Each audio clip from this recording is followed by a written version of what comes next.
Bienvenidos a otro programa de Salud en Primera Persona. Bienvenida, ¿cómo estamos? ¿Cómo has estado esta semana? Muy bien, muy bien. Hemos tenido semanitas movidas últimamente, ya todas las semanas nos están viendo. Bueno, la semana pasada estuvimos de paro con un montón de gente que participó de nuestro streaming, que lo hicimos allí desde el Hospital Noti, ¿no? Exactamente, estuvimos allí en una especie de, antes hablábamos de radio abierta y ahora fue un streaming abierto porque estaban todos los trabajadores, pacientes, familias que se acercaban, nos comentaban, y bueno, los trabajadores también nos contaron, no solamente del Noti, sino de otros nosocomios, cómo estaba la situación, incluso vino gente desde el Saporiti. Bueno, recordamos que este programa, que se llama Salud en Primera Persona, que surge y nace desde AMPROX, que es la Asociación Mendocina de Profesionales de la Salud, que nuclea más de 13 profesiones que involucran a la salud. La idea es que cuenten las historias en primera persona y por eso estamos hoy acá. Tenemos hoy particularmente una comunicación desde Ginebra, ¿no es así? Exactamente, porque tenemos a María Fernanda Boriotti, que ella es la presidenta de FESPROSA, la Federación Sindical de Profesionales de la Salud. Está allí, han entregado una nota específicamente firmada por más de 3.000 profesionales de la salud en contra de esta decisión que ha tomado el gobierno nacional de que Argentina salga de la OMS. Fernanda, muy buenas tardes, buenas noches. Para vos, muchas gracias por esta comunicación. En primer lugar, le agradecemos que esté despierta a esta hora, porque bueno, obviamente hay varias horas de diferencia. Son 5 horas de diferencia, pero bueno, acá estamos esperándolos y bueno, contenta de este encuentro. ¿Cómo se han desarrollado estas jornadas y cuáles son las primeras interacciones que ha tenido? Bueno, son jornadas intensas, todo el día de intercambio, de debate, y para nosotros realmente muy positivas, porque el objetivo que teníamos, que era poder entregar esta carta con más de 3.000 firmas, como dijiste, al director general de la Organización Mundial de la Salud, lo pudimos hacer. Estuvimos reunidos con él el día lunes. Se la entregamos, le explicamos que nosotros teníamos una posición contraria a la del gobierno nacional, que había sido una decisión unilateral, sin debate, sin participación de los trabajadores de la salud, de la comunidad en general, y que realmente era lamentable esta decisión, con todo el perjuicio que iba a tener para nuestro país y para el colectivo mundial, ¿no? Porque esto ya no es de un sector, esto es, la salud es muy amplia, no hay límites físicos, así que, bueno, intercambiamos sobre eso con el director general, y cumplimos el objetivo de que no pasara sin penas ni gloria esta salida de Argentina de la Organización Mundial de la Salud. Fernanda, ¿qué implica esta salida de la Argentina de la Organización Mundial de la Salud, desde la que forma parte de hace muchísimos años? Mira, Argentina forma parte desde los comienzos de la Organización Mundial de la Salud y se ingresó por medio de una ley.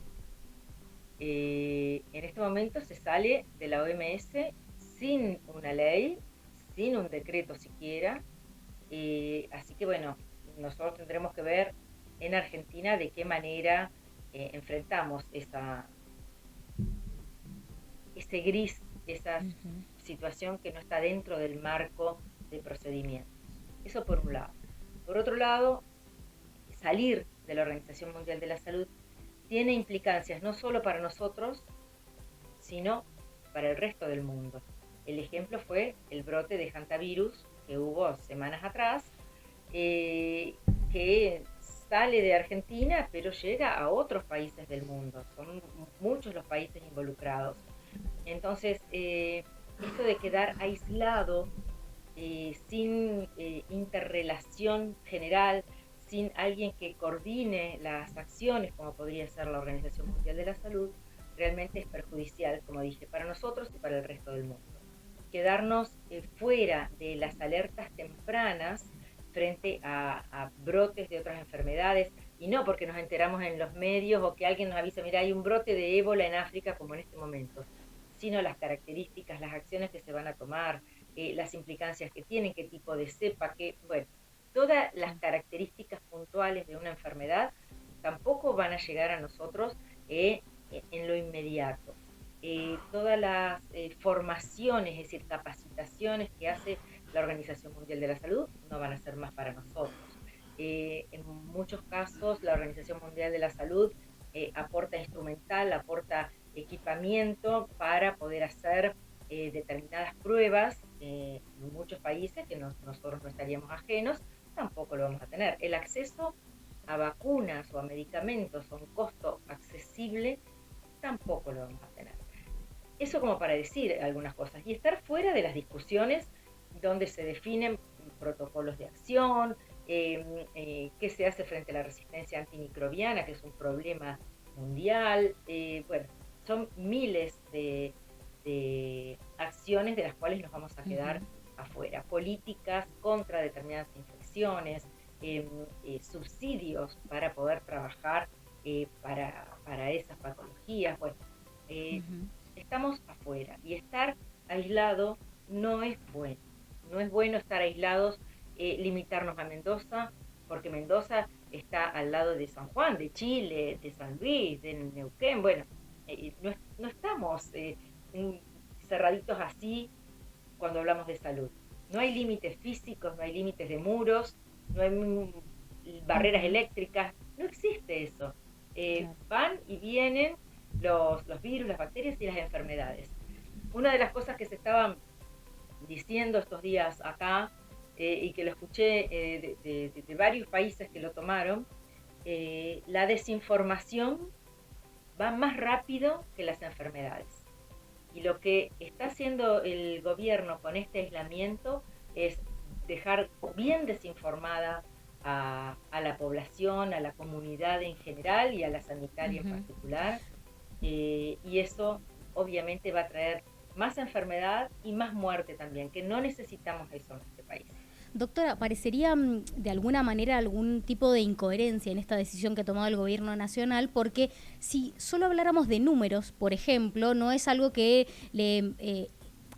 le cueste mucho al país pertenecer a la OMS. Eso por un lado, pero además las consecuencias sanitarias de no estar a la vanguardia de lo que está pasando a nivel internacional, después devienen un costo, hasta si lo hablamos ni siquiera en términos humanitarios, en términos de números, ¿cómo puede repercutir esto hacia adentro del país?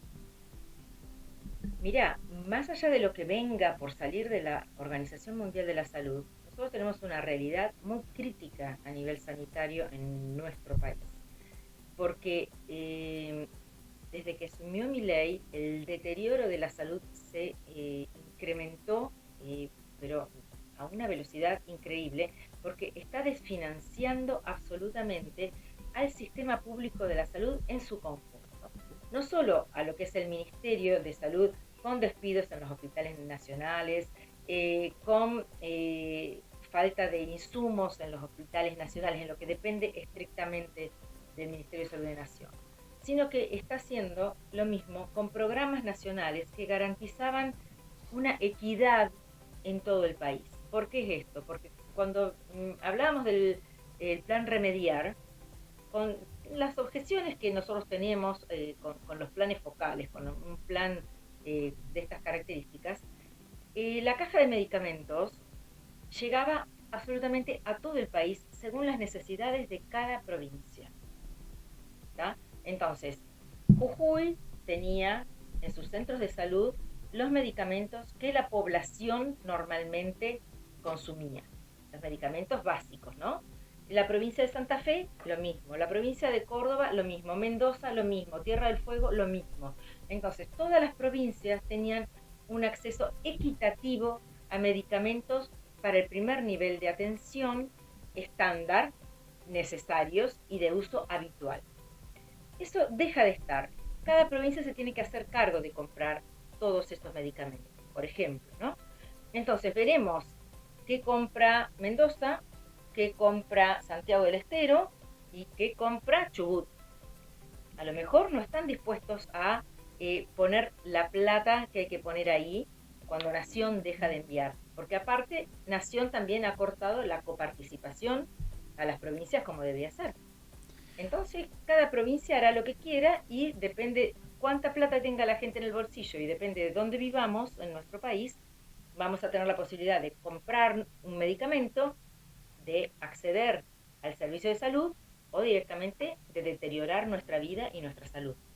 Y es lo que está pasando, porque lo vemos claramente, cuando se desmantela el programa de salud sexual y reproductivo, no se compra ni un preservativo y que tenemos un aumento de la sífilis como no se ha visto en otro momento. Exacto. Desde que hay registro. Doctora, recién... ¿Qué tenemos? Perdón. Sí, siga. Sí. No, siga. No, tenemos aumento de tuberculosis cuando los países de África están bajando la cantidad de casos de tuberculosis y nosotros lo estamos aumentando. Se dejaba de comprar medicación de alto costo en la misma magnitud que se compraba antes, entonces hay pacientes que acceden y otros que no. Se desmantelaron tantos programas. Vos ves los índices de vacunación. No hay vacunas disponibles para todas las personas que quieren vacunarse. Tenemos la adhesión a la vacunación bajísima comparado con los niveles que teníamos en otro momento. Y eso tiene consecuencias muy graves de forma inmediata, a mediano y a largo plazo. Y eso independientemente de nuestra salida de la Organización Mundial de la Salud. Bueno, justamente usted recién decía que ha llevado un petitorio con miles de firmas. ¿Qué posibilidad hay que se revierta esta decisión que se tomó desde el gobierno nacional de salir de la OMS? ¿Se puede revertir esto o es muy difícil? Que en las reuniones que ha mantenido estos días, ¿qué puede observar? Mira, yo creo que esta es una definición que ya la diplomacia mundial la ha tomado. Mañana posiblemente sea el día de votación según la agenda. Obviamente los tiempos a veces van corriendo la agenda prevista, pero mañana sería el día donde se va a votar una recomendación para aceptar la salida de Argentina. O sea, toda la preparación para esta asamblea se dio en meses previos, en enero y febrero, y se llega a esta asamblea con la recomendación de aceptar la salida. No es a ver qué pasa con Argentina, es la recomendación de aceptar la salida. Si nosotros también nos ponemos a ver qué puede hacer un organismo internacional frente a la voluntad de un gobierno, no voy a decir de un país, de un gobierno, de retirarse de un organismo. La verdad es poco lo que puede hacer, porque así le digan que no a la Argentina, no aceptamos que te retires, Argentina va a dejar de pagar, va a dejar de participar, va a hacer lo que quiera el gobierno en ese sentido, así nos quedemos en la Organización Mundial de la Salud. Así que yo creo que la votación puede tener abstenciones, no es una votación alegre porque la comunidad sanitaria internacional está, podríamos decir, consternada por la salida de Argentina, porque Argentina es un país que ha aportado con conocimiento, ha aportado con ciencia, separado, a la Organización Mundial de la Salud. Entonces, es una pérdida. Y vuelvo al brote de hantavirus, que ha sido lo reciente, ha demostrado que se siente cuando un país, en este caso Argentina, no está activo, no forma parte de la solidaridad internacional y del trabajo colectivo cuando hablamos de salud. Doctora, antes las asociaciones o los sindicatos tenían que discutir solamente temas salariales. Hoy ya directamente estamos hablando de que FESPROSA está negociando o al menos intentando torcer el brazo directamente en la Organización Mundial de la Salud. Los sindicatos tienen que meterse en algunas discusiones que tienen que ver con políticas sanitarias. ¿Por qué cree que hay que avanzar en este sentido? ¿Por qué lo están haciendo? FESPROSA se ha caracterizado siempre por pensar en políticas sanitarias. Siempre ha sido parte del foro social de salud en los comienzos de su gestación. Eso fue uno de los puntos de gestación de la federación, pensando en qué sistema de salud, en la necesidad de una paritaria nacional de salud, la necesidad de leyes de producción pública de medicamentos que han salido desde el seno de nuestra federación. Así que no solo es salarial. FESPROSA históricamente ha discutido políticas sanitarias, políticas de salud para todo el país y también a nivel mundial. Con la pandemia, nosotros no estábamos hablando a nivel mundial solamente de las condiciones laborales de los trabajadores de la salud. Estábamos hablando del impacto que tenía el COVID en todos los trabajadores, en la población, en la salud mental, qué políticas habría que gestar a partir de la pandemia, para dar un ejemplo, ¿no? Y en este momento, salir de la Organización Mundial de la Salud implica también un riesgo para toda la salud, para la salud colectiva, que es la salud de toda la población, y nosotros como trabajadores de la salud, si no podemos garantizar el acceso a la salud de la población, el acceso al medicamento de la población, recae también en nuestro trabajo, recae en nuestra salud mental, porque una cosa es trabajar con todas las condiciones y otra cosa es trabajar sin las mínimas condiciones. Uh-huh. ¿Qué le podemos garantizar a esa persona que viene buscando acceder a la mejor salud posible? Así también después terminamos con situaciones incluso de violencia hacia nosotros mismos, porque no podemos dar la respuesta que el paciente y la familia y el entorno del paciente está esperando. O sea, las políticas sanitarias también afectan directamente nuestro trabajo. Uh-huh. Doctora, para ir cerrando, ya agradecerle el espacio, el tiempo. Una vez que se dé esta votación y si finalmente la Argentina sale de la OMS, ¿qué le queda o qué le dice al profesional de la salud que todos los días tiene que atender y que generalmente se regía por estas medidas, ¿no? La verdad que difícil. Es difícil, yo creo que todavía no hay una gran conciencia, que la vamos a ir tomando a medida que veamos. Estamos apabullados por lo que pasa en nuestro país en políticas sanitarias. Lo ven en Mendoza, casualmente, estaban diciendo al inicio del programa, el paro de la semana pasada, tienen abarrotadas las guardias del hospital Noti, mañana tienen otra medida de fuerza y hay mucha fuerza para todos los compañeros y compañeras de AMPROS que van a estar realizando el paro. Estamos realmente apabullados por las noticias y las políticas que se están llevando adelante. Todas las semanas es una mala noticia para el sector de la salud, que la replican fielmente la mayoría de los gobernadores y la mayoría de los ministros, ¿no? Sin importarle lo que se está planteando desde los sindicatos, que somos trabajadores de la salud, somos los que hacemos salud todos los días.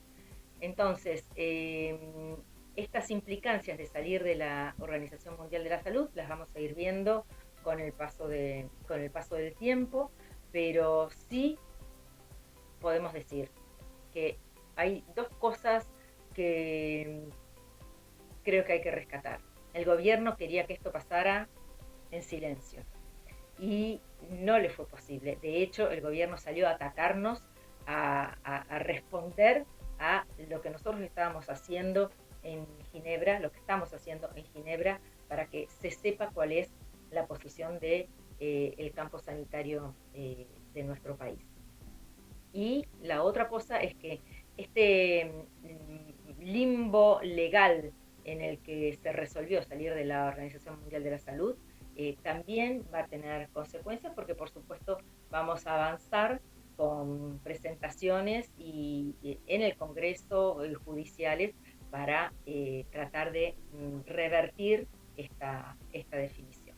Así que tenemos trabajo por delante y bueno, yo particularmente soy optimista que más temprano que tarde, o más tarde que temprano, vamos a volver al mundo solidario y necesario que es la salud mundial.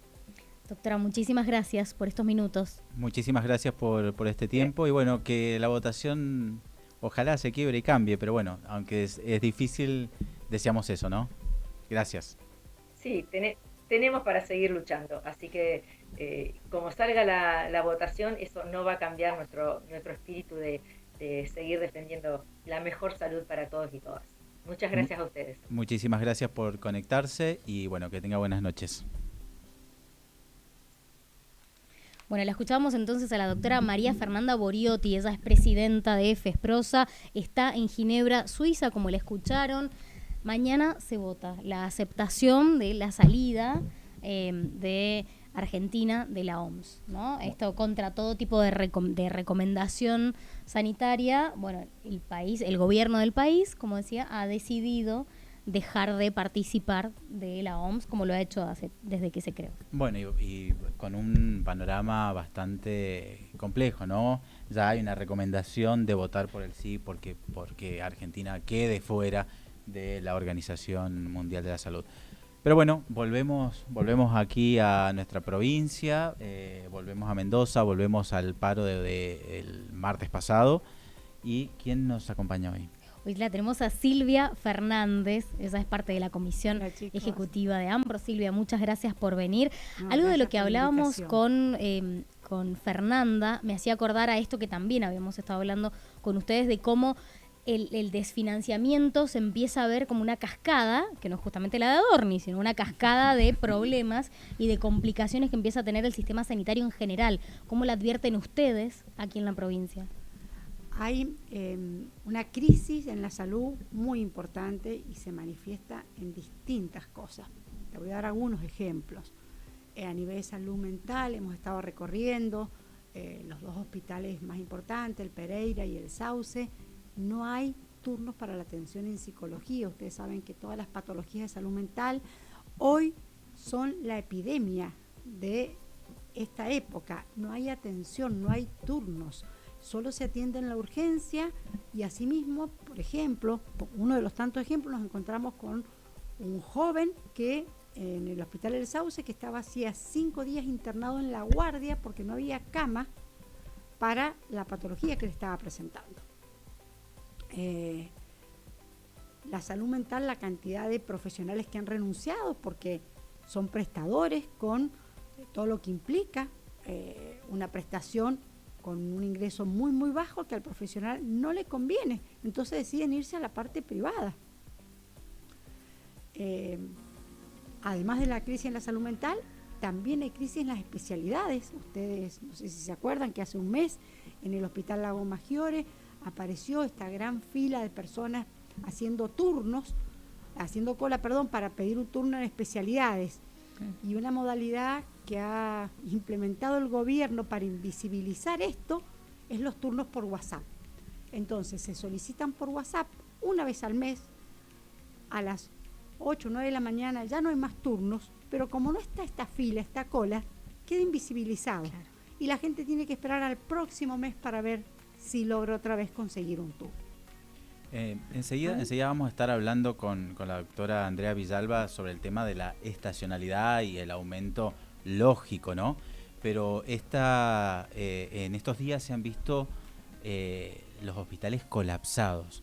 Tiene que ver un poco con esto de la estacionalidad, pero también tiene que ver con la falta de profesionales. La falta de profesionales, la falta de una política, porque se sabe que en esta época va a haber aumento de las enfermedades respiratorias. Entonces tiene que haber un plan B. El plan B es contar con más profesionales. En los centros de salud, en la mayoría ya se han suspendido los turnos para el control de niños sanos. Hoy escuchaba en una radio, no sé si quieren lo digo. Sí, obvio. Sí, claro. En Mendoza Post, que el gobierno, entre otras cosas, decía que el colapso se debe a que las familias en esta última semana han ido a distintos lugares, han ido a un centro de salud, a otro y al hospital. A ver, entonces, a las familias no tienen nada que hacer y decir, claro, no. Hagamos mini turismos por los centros de salud. ¿Qué tal si nos pasamos 5 o 6 horas en el Noti? Con lo lindo que es para una mamá estar 5 o 6 horas con 2 o 3 niños en la guardia del Noti. La gente va a distintos lugares porque no tiene respuesta, porque no tiene atención. Entonces, culpar a la población de que no hay profesionales, de que no existe un plan B para estas situaciones, es realmente vergonzoso. No, pero además que no consiga lo que va a buscar a tal o cual lugar y por eso empieza a hacer esta recorrida, que en su momento, y en esto te pregunto, Silvia, en su momento se pedía la descentralización, que los hospitales no fueran el centro primario, los código verde, no llegaran al hospital Noti. ¿Por qué llegan muchas familias con código verde al hospital Noti? Por varias razones. Muchas veces los centros de salud, que es lo que tienen más cerca, tienen una atención limitada hasta las 2 de la tarde. Una familia que trabajan, a veces no pueden en ese horario. Y además, la mayoría no tienen otros servicios, como son análisis, radiografía. Entonces, porque de los centros de salud solo los cabeceras o algunos pueden prestar esto. Entonces las personas tienen que recurrir a un efector de mayor atención. Pero repito, no es porque a la gente le guste estar ahí 6 horas. Nadie quiere estar 6 horas.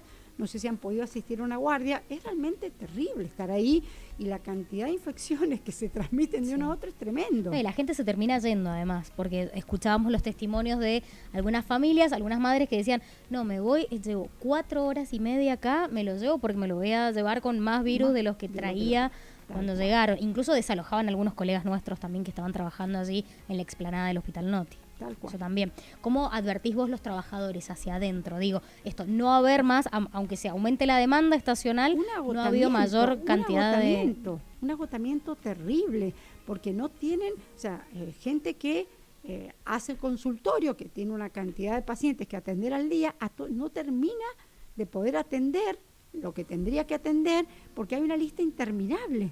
Entonces realmente el agotamiento del profesional es terrible. Y repito, no hay reemplazo, no hay nadie que, no hay rotación para esos profesionales. Entonces realmente, sumado a los sueldos bajos, es seguir exponiendo a los profesionales a situaciones realmente muy críticas. Bueno, y además hablabas de estos profesionales y pensamos o entendemos que están en condiciones laborales estables, ¿no? Pero hay muchísimos profesionales, hablan más de 2.000 profesionales que están en negro. En negro. Tal cual. Se hacen más de 2.000 profesionales que hacen más de 6 años que están en negro. Somos realmente el único eslabón profesional en el gobierno que tiene esa masa salarial en negro. Esto realmente es inexplicable que tengamos población, profesionales capacitados que estén en esas condiciones laborales. Recién la doctora Boriotti también hablaba de cómo la falta de recursos o del propio sistema hace que la violencia recaiga sobre los profesionales que están prestando el servicio. Nosotros aquí en Mendoza, en el hospital, en el microhospital, tuvimos un episodio también de un profesional de la salud que sufrió hechos de violencia, de hecho fue detenido también. ¿Cómo está la situación en el resto de las guardias por ahora en relación a los profesionales de la salud? ¿Han sido víctimas de algún tipo de violencia o cómo es el trato con las familias? En los centros de salud o donde la gente conoce más al profesional, entiende y sabe porque es el profesional que habitualmente da respuesta y los ve colapsados. Esto pasó la semana pasada cuando hubo este paro que ustedes mencionaban, que se hizo asambleas, que se explicó a la comunidad, a los pacientes, a la familia, y las familias acompañan y entienden. A veces en la guardia como del Noti puede pasar, pero tiene que ver con que una mamá que está con 3, 4 niños y ya lleva 4 o 5 horas, genera situaciones de violencia. A veces apenas han tenido para el micro, no tienen algo para darle de comer a sus chicos, entonces realmente es el mismo Estado que expone a una situación de violencia, a una situación de cansancio. Bueno, vimos también todas las distintas agrupaciones de profesionales que participaron el martes del paro y que estuvieron en nuestro programa y bueno, la situación es similar prácticamente en todos los estratos de la salud, ¿no? Sí, tanto en el streaming que estuvo el martes en la mañana, como en unas jornadas de derecho laboral que se hicieron el jueves y el viernes de la semana pasada, de las que también participamos, distintas asociaciones, distintos frentes han respaldado la situación del AMPROS, FADIUM, CONADU Histórica, la gente del Hospital Universitario, la Asociación Profesional de San Juan, la gente del Hospital Saporiti, bueno, los distintos colegios de profesionales, de trabajadores sociales, de psicólogos, que están respaldando la lucha que desde el AMPRO se está haciendo. El ministro, a través de Twitter, anunció, a través de X, anunció finalmente un aumento por decreto que se esperaba desde octubre del año pasado. Bueno, llegó no en los términos en los que debería haber llegado, que era la conciliación, pero además el ministro hace responsable de alguna manera a la propia dirigencia sindical por no haber aceptado las condiciones previas. Entonces, bueno, ¿qué es lo que le comentamos también a los profesionales que están escuchando esto? Básicamente que rechazamos porque es una propuesta indigna, aceptar condiciones que paupérrimas realmente nos ponen en un lugar de desvalorizar nuestra profesión y nuestra formación. Por eso rechazamos. Rechazamos porque el ofrecimiento no tiene en cuenta la inflación, que como vos bien decías, se basa en un aumento a un sueldo congelado del mes de octubre. Cuando en el mes de febrero se hace el rechazo, decíamos 2 kilos de carne, y hoy ni siquiera alcanza para 2 kilos de carne. Entonces rechazamos porque es inaceptable. Rechazamos porque tiene que ver con este decreto, con esta impronta autoritaria, donde lo que pedimos es una reapertura de paritaria. ¿Y qué es reapertura de paritaria? La paritaria es sentarnos a hablar y dialogar de la situación de la salud, en lo salarial, en la generación de políticas, y sentarnos a dialogar con actores que puedan influir, no como han sido todas las últimas paritarias, de hace casi 2 años y un poco más, donde aparecen desde el gobierno actores que no tienen poder de decisión, que llegan con un papelito a leerlo y nada más. La paritaria es el espacio de diálogo, donde el gobierno se debe sentar ¿con quiénes? Con los profesionales que día a día son los que le ponen el hombro y tienen la experticia en la temática. Justamente me respondiste la pregunta ya ahí para ir finalizando, ¿no? Porque en su X el ministro decía justamente eso, que estaba abierto al diálogo y que esperaba diálogo. Nos encantaría que se dé, porque hemos solicitado públicamente con notas la reapertura de paritarias y no hemos tenido respuesta, así que esperemos que este deseo lo pueda concretar. Será un deseo muy de su inconsciente. Bueno, esperemos que haya diálogo, esperemos ojalá, que se abran las ojalá paritarias. Por la salud de la comunidad y por el bienestar de toda la población.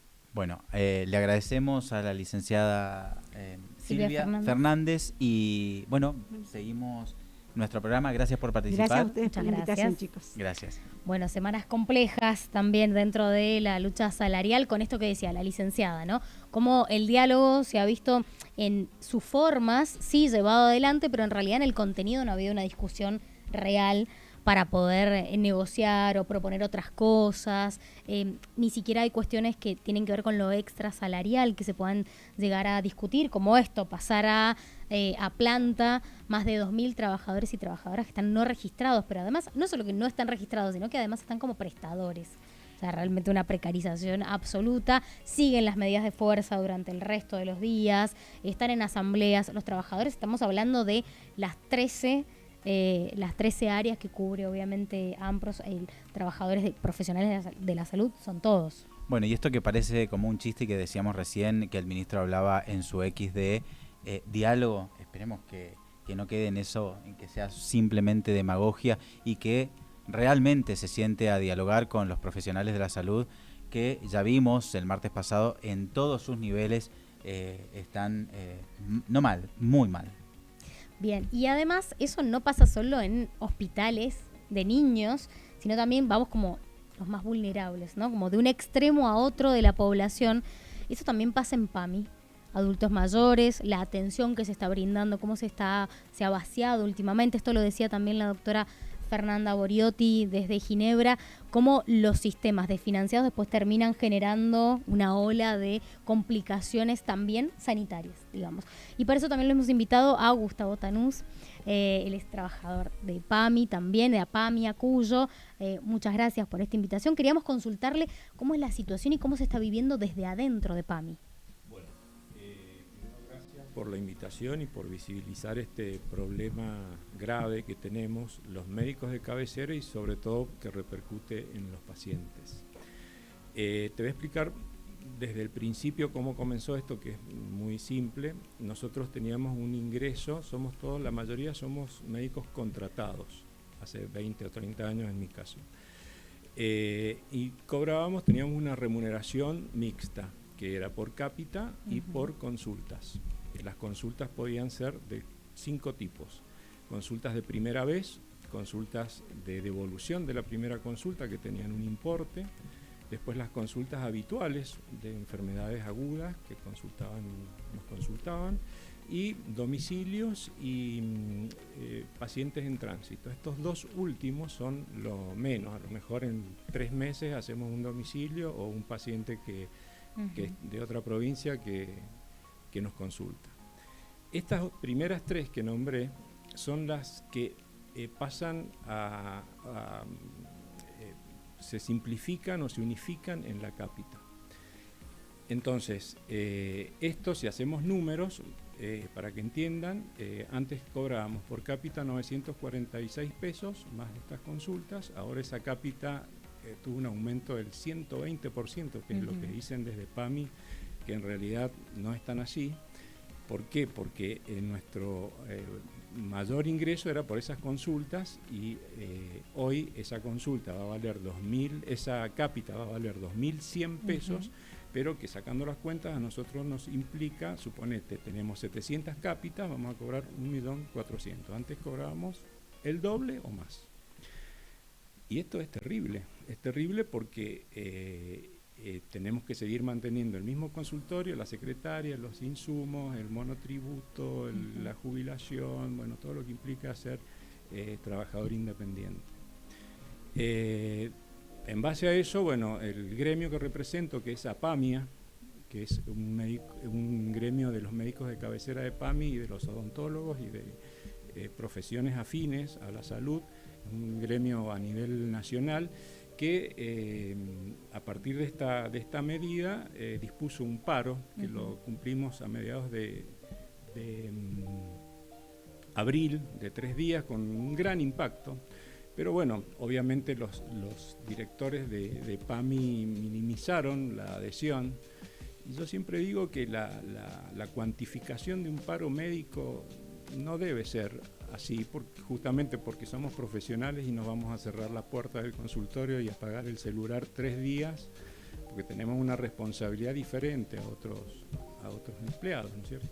Entonces, no quiere decir que si atendemos a un paciente que necesita una insulina, no estemos adheridos al paro o estemos conformes con la disposición.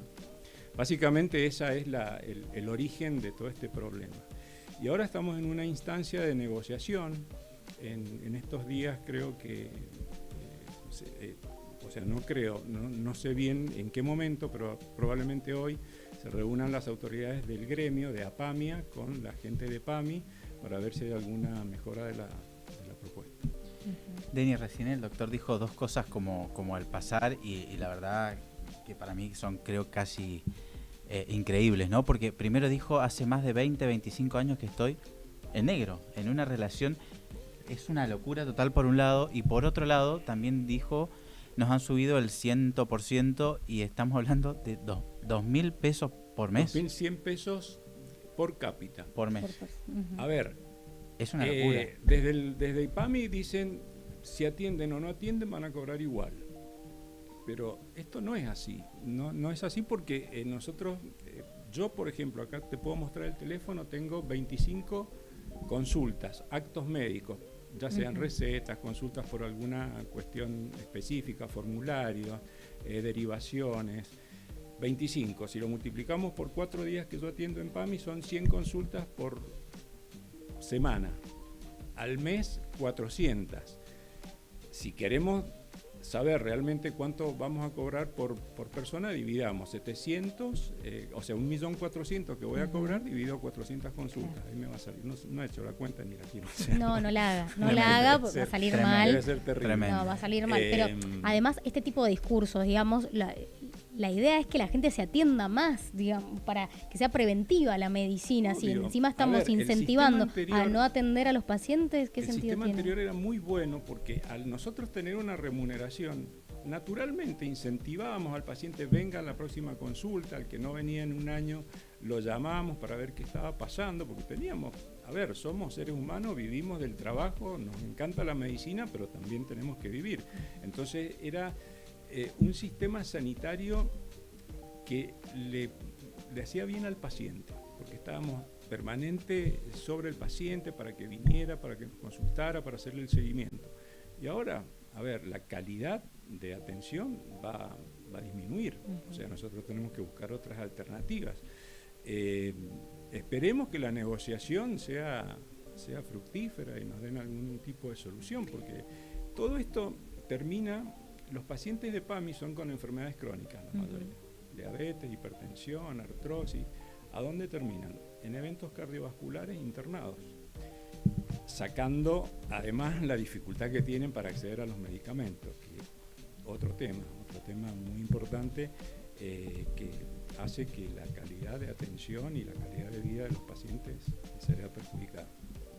Sí, además si se cierran unidades coronarias de algunos nosocomios de la provincia, también hay que sumarle esto. Doctor, ¿cómo advierte usted ahora, no solamente como trabajador de la salud, sino la vida de sus pacientes, sobre todo en el último tiempo, que más allá de los pocos aumentos que han tenido los jubilados y pensionados en todo el país, sino además cómo se le han ido quitando estos medicamentos o cómo se le ha ido reduciendo el porcentaje de cobertura? ¿Cómo lo vive usted con ellos? Mira, lo que te decía, los pacientes están tan o más preocupados que nosotros. Primero, te puedo mostrar mensajes que me piden por favor que no me vaya. Rezan para que nos aumenten. Se suman a las marchas los que pueden, los familiares, los pacientes que están en condiciones de acompañarnos. Los mensajes de aliento son innumerables, todos positivos. O sea, nosotros no vamos a tener problemas con los pacientes en sí. Tampoco ellos saben también que no los vamos a dejar, no nos vamos a abandonar, vamos a hacer todo lo posible dentro de lo racional para estar con ellos. Pero bueno, como lo que te decía recién, hay un montón de gente que yo los veo, me dice, hasta les da vergüenza decir, mire, no me pude tomar este medicamento, no me lo pude comprar, y a lo mejor tienen 22 de presión cuando van al consultorio. Claro. Doctor, ¿y por qué cree que se toma esta medida? ¿Por qué el gobierno toma esta medida? ¿Es en contra de, ve números? Mira, ¿Cuál es la razón? Te explico lo que ellos aducen y te puedo explicar que no es así. Se basan en estas medidas con algunas excepciones. Yo no digo que no haya médicos de cabecera que no cumplan estrictamente lo que hay que cumplir y que por ahí tengan una desatención con el paciente. Un ejemplo que lo leí en algún medio, que puso el director ejecutivo, era de un médico que atendió a un paciente, porque nosotros transmitimos la atención por un sistema muy, muy bueno. Y a la hora estaba a 240 kilómetros y transmitió otra información. Entonces era como que una de las dos estaba dibujada. Te explico lo que puede haber pasado. Primero, que nosotros la mayoría de las veces no podemos transmitir en tiempo real.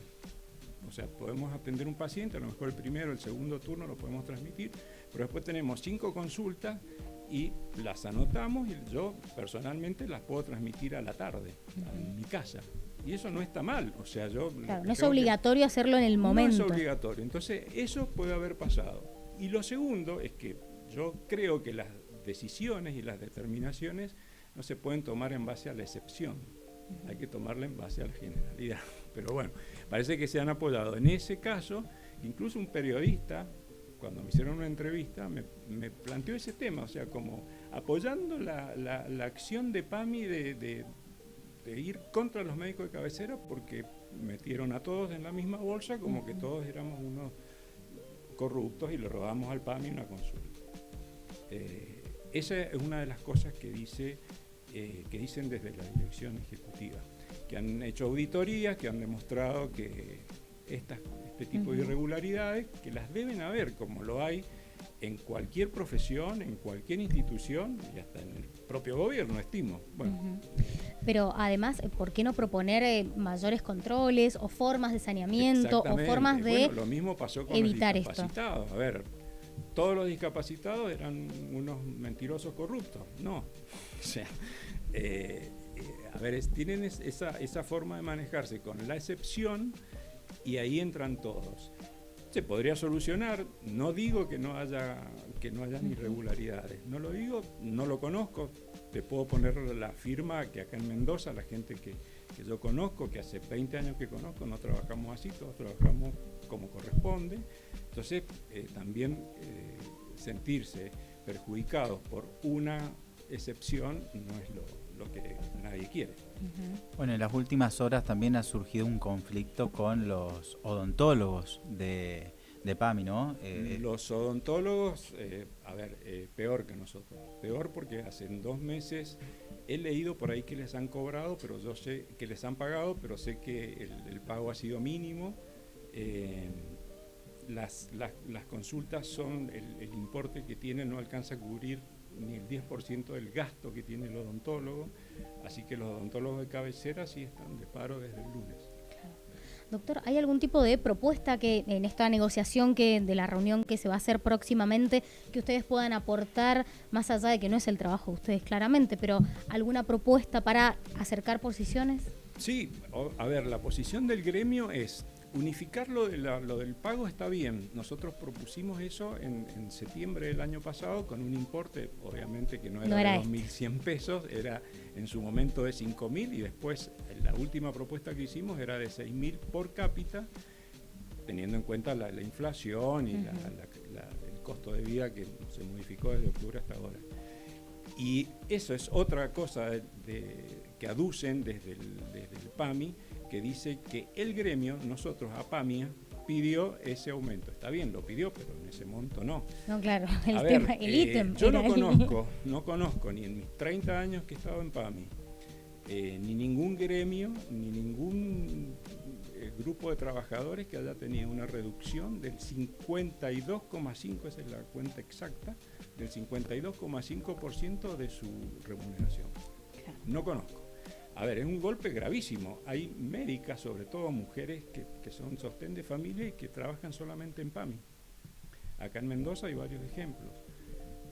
Y bueno. Doctor, las consecuencias que se esperan en el corto, ni hablemos del mediano y el largo plazo en cuanto a la población, hacia los profesionales, el objetivo es desviarse hacia el sector Nosotros no alentamos la renuncia, todo lo contrario. Estamos para que los profesionales nos quedemos en PAMI, luchemos por nuestros derechos, luchemos por nuestra remuneración y además el que se va a otro lado. Yo tengo 59 años, hace 30 años que trabajo en PAMI, yo no voy a ir a pedirle a una clínica que me dé un consultorio, un espacio para empezar de nuevo mi vida. O sea, las decisiones también hay, no contemplan la humanidad, son decisiones deshumanizadas las que toman. Yo tengo mi vida hecha así, no voy a ir a esta altura de mi vida, ni quiero que se vaya nadie de PAMI sin primero hacer lo que corresponde, que es luchar por lo que nos corresponde. Bueno, ya para cerrar, doctor, lo escuchaba y parece que las decisiones están tomadas pura y exclusivamente en base a números, ¿no? Se olvidan que hay personas detrás. Más allá de los profesionales de la salud, que es tremendo el panorama, digo también todas las personas que tienen PAMI aportaron toda la vida y hoy no pueden acceder casi a ningún tratamiento. Sí, sin duda. A ver, los que pueden acceder son aquellos que les ayuda a la familia. Hay que ser realistas, o sea, ni el que cobra la jubilación máxima, que no está mal, no alcanzan. Si tienen que ir a un geriátrico, el total de la jubilación máxima va para el geriátrico. Sí. El total, y parece que están ahí expectantes de cuándo les aumentan para aumentar la internación. Claro. Ejemplo, ¿no? Y bueno, y los que tienen la jubilación mínima, y alquilan, o sea, directamente si no tienen un familiar que le salude, y yo tengo un montón de pacientes en esas condiciones. Estamos hablando de poco más de 400.000 pesos contando el bono de 70.000. O sea, esos son los valores jubilaciones.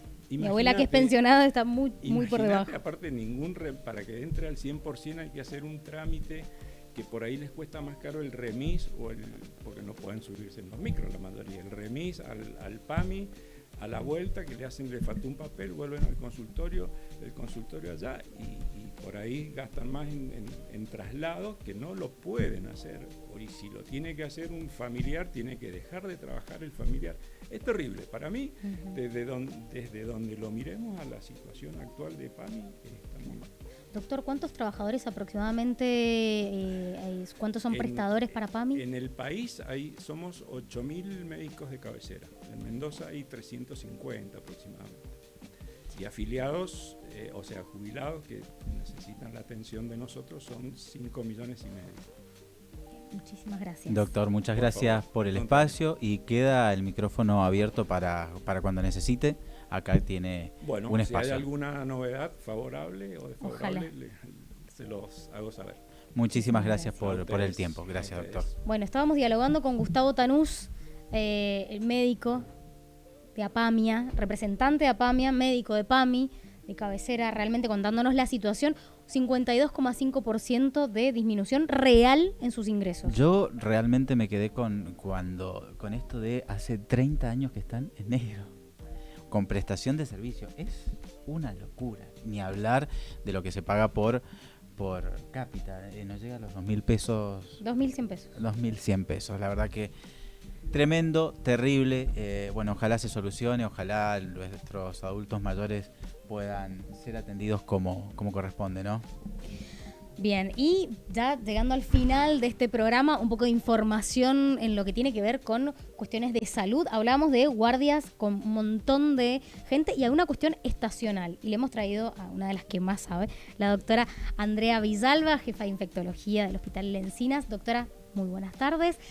¿Qué es lo que podemos decir sobre gripe, influenza, resfríos? Que uno va mal hecho a la farmacia y las familias piden, dame algo para el resfrío. Y es como, total, todo está en la misma bolsa. ¿Qué es lo que usted nos puede contar? Bienvenida. Primero la saludamos. Déjeme que la salude. Buenas tardes, ¿cómo está? Nosotros hace mucho frío y estamos con remera corta. Sí. Yo digo, nos va a retar, pero acá adentro está calentito. Así que nos atajamos antes de que nos vaya a retar, y ahora sí la dejamos con la pregunta de Deni. Bueno, buenas tardes a ustedes. Gracias por la invitación. Bueno, y sí, acá está hermoso. La temperatura acá está linda, afuera está fresco. Bien. Así es que con respecto a la pregunta, y bueno, bien yendo al tema que hemos estado hablando todos estos días, y es precisamente esto, la presencia o la aparición de estas patologías respiratorias que todos los años en esta época comenzamos con este tema, ¿no? Con esta aumento en el número de las consultas, aumento en el número de las personas que están a nuestro alrededor, que aunque no consulten están con cuadros respiratorios. Y bueno, precisamente es esto lo que nos pasa todos los otoños e inviernos, y pasa a nivel mundial, solamente que bueno, en el hemisferio norte pasa en su época, y después esos mismos patógenos, esos mismos gérmenes que aparecen en el hemisferio norte en invierno de ellos, aparecen en el nuestro en esta época. Por lo tanto, bueno, ahora estamos comenzando con el aumento en este número de casos de cuadros respiratorios, de patologías respiratorias, fundamentalmente a predominio viral y fundamentalmente a predominio de algunos virus puntualmente, como bien mencionaban, que en este caso, y la vedette de estos días ha sido el virus de la influenza o el virus de la gripe, y que, bueno, es la causa número 1 en cuanto a consultas, pero no la única. Hay otros virus respiratorios que también están en aumento y en gran cantidad, ¿no? Bueno, y hablamos como de un mito, porque la gente dice, yo no me quiero vacunar porque me resfrío se confunde un resfrío con una gripe y no me quiero vacunar. Exactamente. La gente tiene por ahí esa idea, no me quiero vacunar porque si me vacuno seguro que me resfrío, es lo primero que por ahí nos dicen, o me vacuno y me da gripe. Y no, nada más lejos que eso. Por supuesto no es lo mismo la gripe o influenza, esto es sinónimo, o sea, el virus de la influenza es el que produce la gripe, pero no es lo mismo que un resfrío común, que es producido por otros virus, los rinovirus, hay adenovirus, hay un montón de virus respiratorios que producen estos cuadros y que no son gripe.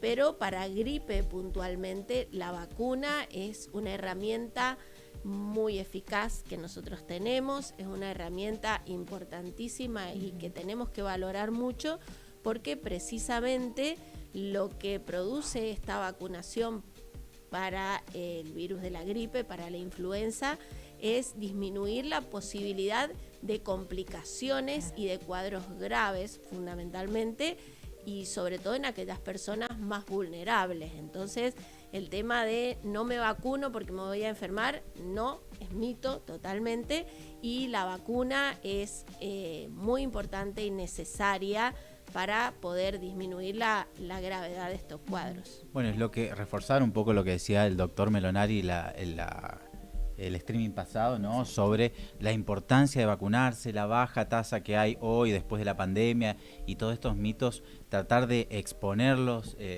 disolverlos, ¿no? Y que la gente se vacune. Es cierto, es real, es como que después de la pandemia sí, la gente quedó como con una cuestión rara respecto a las vacunas, pero si me dio COVID soy infalible para el resto.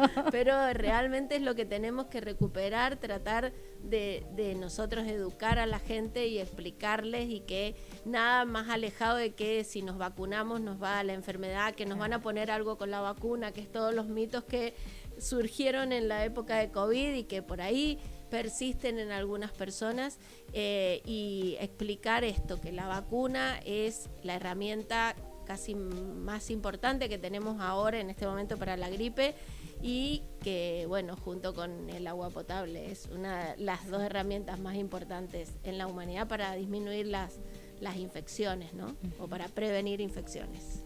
Doctora, estamos viendo en estos días lo que ya veníamos diciendo en el resto del streaming, guardias colapsadas, pasillos llenos de personas con niños.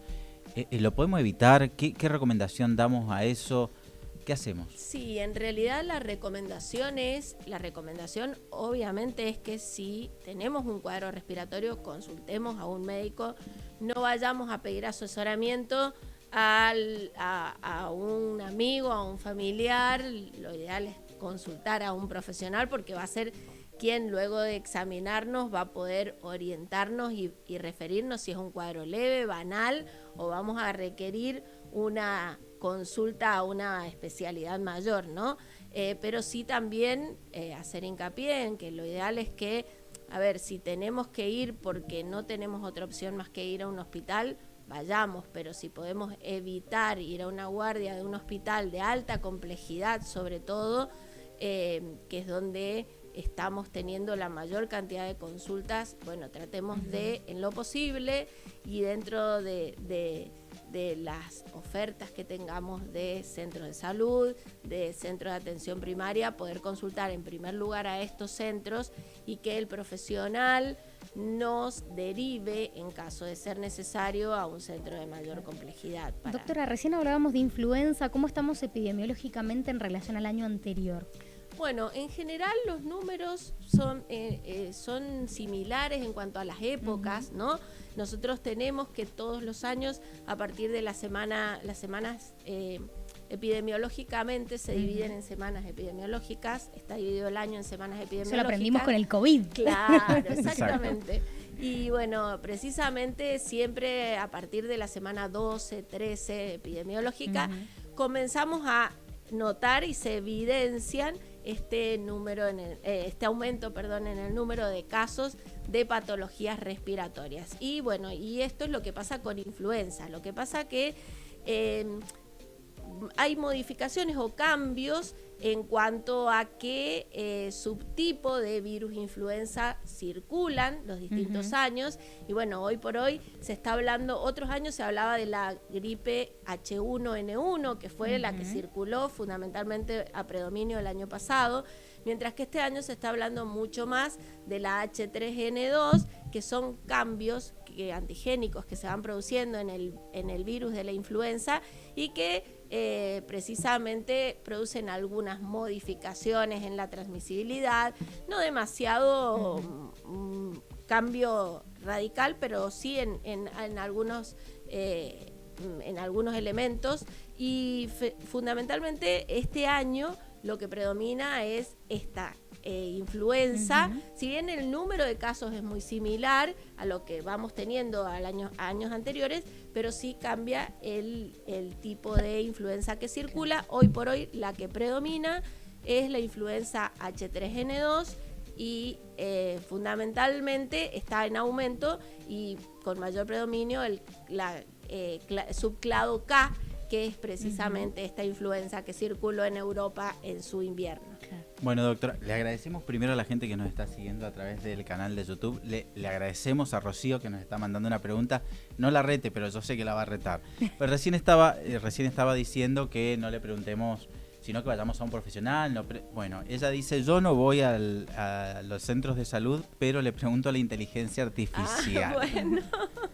¿Qué hacemos con eso? Nada, o sea, la inteligencia artificial es importantísima y nos ayuda un montón de otras cosas, pero en salud la inteligencia artificial le podemos preguntar, pero no nos puede revisar, no nos puede ocultar, no puede vernos la garganta, no puede saber dentro de nuestro organismo qué es lo que está pasando. Entonces, si bien algunas cosas se les puede preguntar a la inteligencia artificial, no es el médico, entonces se aconseja preguntar, pero concurramos al profesional. Y generalmente cuando hay estos cuadros, la gente lo primero que hace es automedicarse. ¿Qué hacemos con eso? Exactamente.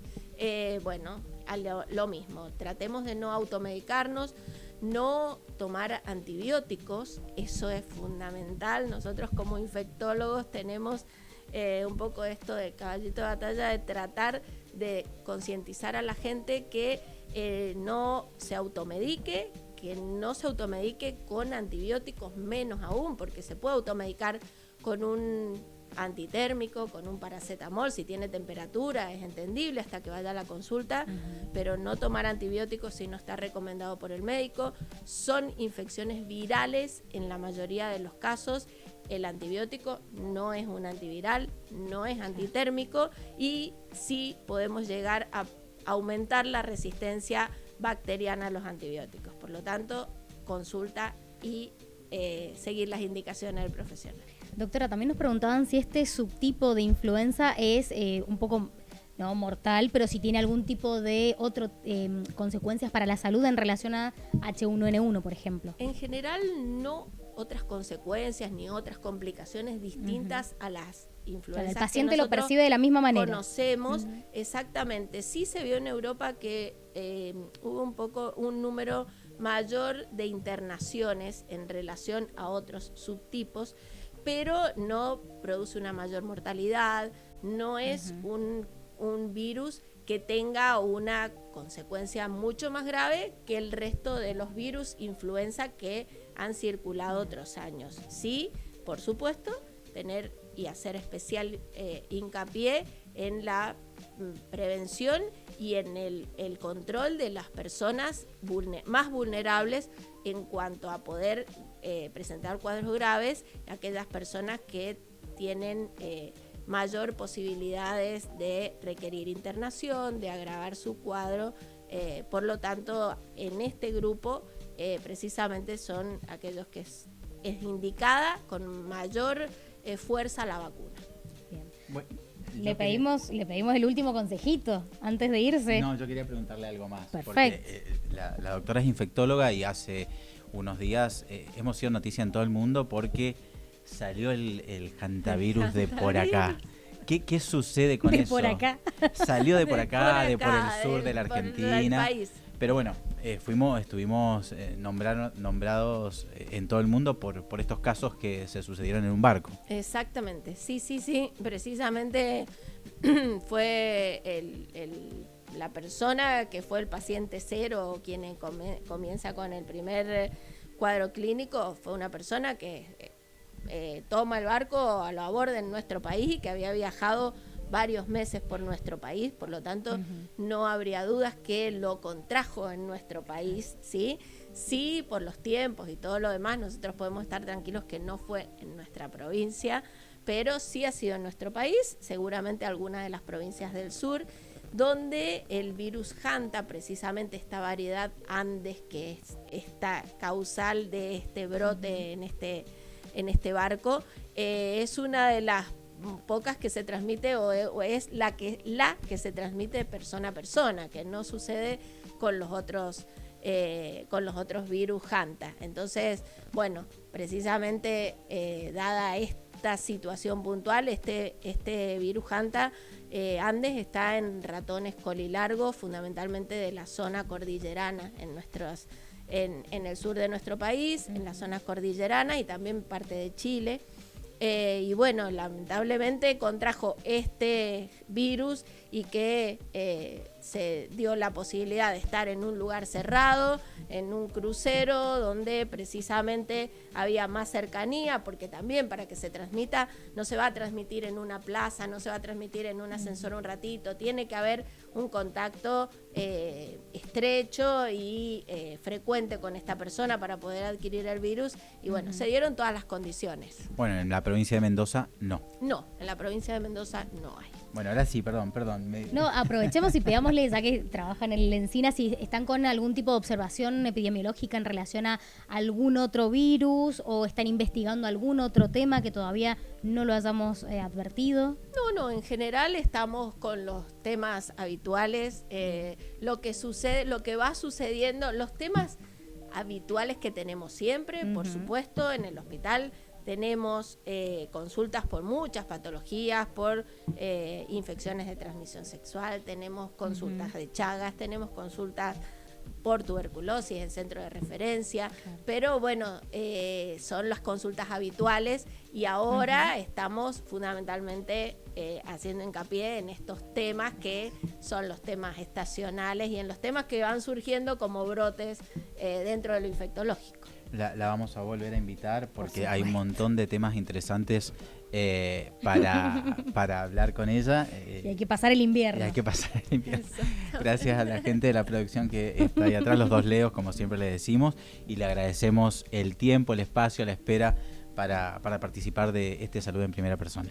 No, por favor, gracias a ustedes por la invitación y por llevar esto a la población. Muchas gracias, doctora. Gracias. Bueno, hablábamos, como ustedes ya saben, con la doctora Andrea Villalba, ella es la jefa de infectología del Hospital Lencinas. Para mí es una de las que más sabe, por eso siempre la invitamos, pero además esto, llevar un poco de tranquilidad a la población y al mismo tiempo recordar algunas cosas, como no tomar antibióticos, sí vacunarse, sí ventilar espacios, no ir al hospital de máxima referencia si no lo amerita la situación. Bueno, todo esto que hemos estado hablando ha sido un programa en el que hemos estado con muchísimos temas de Ginebra, Mendoza, PAMI, un poco de todo. Medidas de fuerza en toda la provincia y el país también. Y también se siguen haciendo en distintos puntos de la provincia distintas medidas de fuerza, en San Rafael también. Bueno, hemos pasado por todos lados. Ojalá, yo la verdad me quedé muy sorprendido con esto de que un profesional de la salud hace más de 30 años que está en negro. La verdad me quedé muy sorprendido. Pero bueno, está como bastante rota la salud, ¿no? Así que nada, ha sido un programa que hemos pasado por todos los lugares que se ha podido y nos veremos el próximo. Si querés dejarnos preguntas, proponernos a quién querés escuchar, sobre qué temas querés que hablemos, todas nuestras redes, Ampros Mendoza, tenés en todos lados.